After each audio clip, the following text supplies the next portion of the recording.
Hello students. आज प्रश्नावली 1.2 का पहला क्वेश्चन देख लेते हैं। सिद्ध करें कि √5 एक क्या है, अपरिमेय संख्या। अपरिमेय संख्या क्या होती है? ऐसी संख्याएं जिनको a/b की फॉर्म में व्यक्त नहीं किया जा सकता। ठीक है, जितनी भी रियल नंबर्स हम देखते हैं, वास्तविक संख्याएं 2, 3, 4, इस तरीके की जितनी भी संख्या होती है उनको a/b के फॉर्म में दिखाया जा सकता है, जैसे 2/1, 3/1। लेकिन जो इस तरीके की संख्याएं होती है रूट वाली, अंडर रूट वाली, √5, √3, √2, इनको जो है हम इस तरीके से शो नहीं कर सकते। ठीक है, तो इस तरीके की संख्याएं अपरिमेय होती हैं। अब हमें क्या करना है, इसको सिद्ध करना है। तो सबसे पहले हम क्या करते हैं, इसको सिद्ध करने का तरीका ये है कि हम इसको मान लेते हैं कि √5 एक परिमेय संख्या है। ठीक है, उल्टी तरफ से बात करते हैं, फिर हम अपने आप को ही गलत साबित कर देंगे इसमें। ठीक है, माना √5 परिमेय संख्या है। परिमेय संख्या है। अगर ये परिमेय संख्या है तो हम इसको लिख सकते हैं √5 इज इक्वल्स टू a/b। अतः ठीक है, जहां a और b असहभाज्य संख्या है। ठीक है, अब ये असहभाज्य संख्या क्या होती है? ऐसी संख्याएं जिनमें सिर्फ जो नंबर 1 होता है ना, नंबर 1 सिर्फ वही कॉमन निकले और कोई सा भी कॉमन ना निकले। ठीक है, ऐसी संख्याएं जिसके अंदर जब हम उनका गुणनफल निकालेंगे, उनका गुणनखंड करेंगे, तो उसमें गुणनखंड में सिर्फ नंबर 1 जो है, एक जो है वही कॉमन आएगा। ठीक है, एक ही कॉमन निकलेगा और कुछ भी कॉमन नहीं निकलेगा, तो उसको बोलते हैं असहभाज्य संख्या। तो इसमें ऐसा होना चाहिए कि √5 क्या होना चाहिए, a/b होना चाहिए परिमेय संख्या के लिए, और a और b ऐसे नंबर्स होने चाहिए जो कि असहभाज्य संख्याएं हो, जिसके अंदर सिर्फ कॉमन नंबर क्या हो, 1, उसके अलावा कोई भी कॉमन ना हो।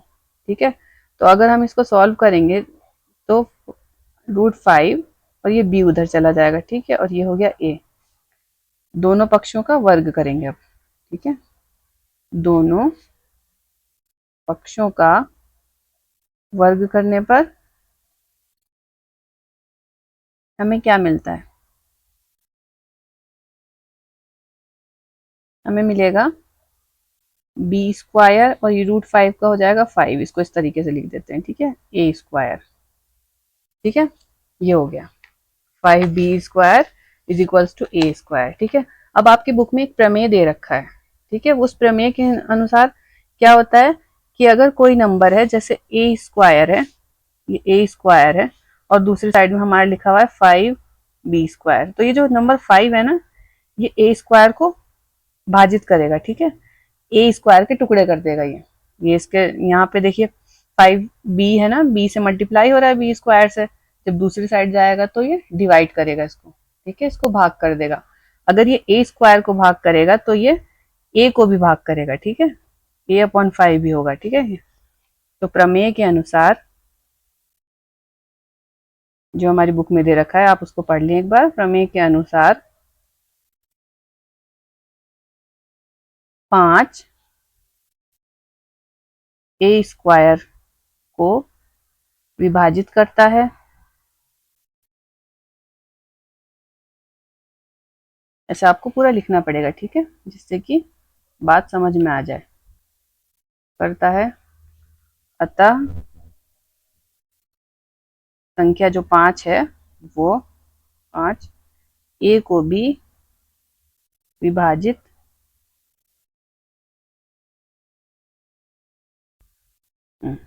करेगा। ठीक है, या ठीक है, करेगा। ये हो गया। अब एक बात तो ये हो गई। अब देखिए, ये जो a² है, ये a क्या है? a जो है, देखिए आप ये देख रहे हैं कि ये जो है, जो संख्या 5 है वो a² को विभाजित करती है। इसका मतलब a का एक गुणनखंड क्या है, 5। जब भी तो ये विभाजित कर रहा होगा। अगर हम मान लें इस सवाल से हटके कि a अगर 10 है और ये 5 को विभाजित कर रहा है, ठीक है, तो इसका मतलब ये भी तो है कि 10 को जब हम लिखना चाहेंगे तो हम 5 के गुणनखंड में लिख सकते हैं उसको, ठीक है, 5 का गुणनफल बना के लिख सकते हैं, 5 गुणा 2, ठीक है। इस सवाल से हटके आप यहाँ समझने की कोशिश करें। तो उसी तरीके से ए अगर 5 से विभाजित हो रहा है तो अगर हम ए को लिखना चाहेंगे तो ए को 5 के गुणनफल के रूप में लिख सकते हैं। तो हम 5 और यहाँ पे लिख देते हैं सी। सी क्या है? कांस्टेंट है, कुछ भी हो सकता है सी, अभी हम मान लेते हैं थोड़ी देर के लिए सी। तो ए स्क्वायर क्या हो जाएगा? 5c स्क्वायर, जिसको हम लिख सकते हैं 25c स्क्वायर, ठीक है। अब ये वाली जो संख्या है ना, ए का मान, ये हम समीकरण इसमें रख देते हैं, इसका नाम रख देते हैं समीकरण 1 और इसका नाम रख देते हैं समीकरण 2। समीकरण फर्स्ट में ए स्क्वायर का मान रखने पर,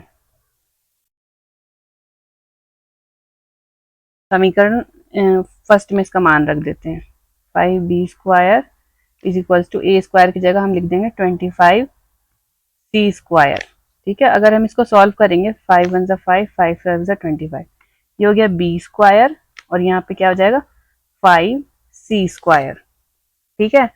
अब ये देखिए यार, इसको इस तरीके से भी लिख सकते हैं, 5c स्क्वायर इधर कर लें और b स्क्वायर इधर कर लें।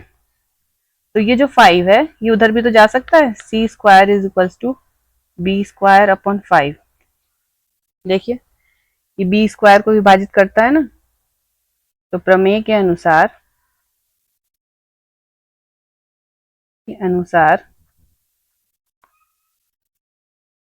जो संख्या 5 है ना, वो b स्क्वायर को विभाजित करती है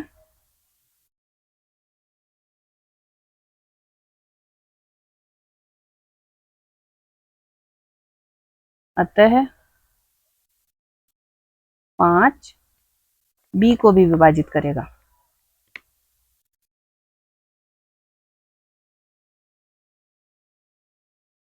वो भी विभाजित करेगा, ठीक है। तो देखिए अब यहाँ पे समझने वाली बात ये है, देखिए 5 जो है a को भी विभाजित कर रहा था, ठीक है, और यहाँ पे 5 जो है हमने सिद्ध कर दिया कि b को भी विभाजित कर रहा है। तो इसका मतलब a और b दोनों के पास क्या है, दोनों के गुणनखंड दोनों का गुणनखंड क्या है 5, ठीक है। a और b दोनों में 5 कॉमन आ रहा है। और हमने क्या देखा था कि यहाँ पे अगर हम इसको परिमेय संख्या मान लें तो हमें क्या होना चाहिए, a और b में कुछ भी कॉमन नहीं आना चाहिए 1 के अलावा, इस हिसाब से, ठीक है, 1 के अलावा कुछ भी कॉमन नहीं आना चाहिए। और यहाँ पे क्या लास्ट में क्या हो गया है, लास्ट में दोनों के गुणनखंड हमें ना 5 निकाल दिए, ठीक है। तो अतः a और b असहभाज्य संख्या नहीं है,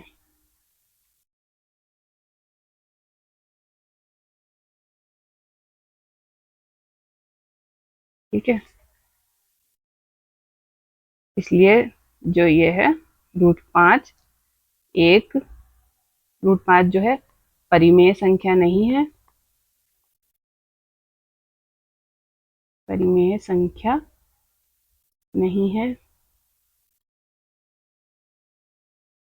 सिद्ध होता है कि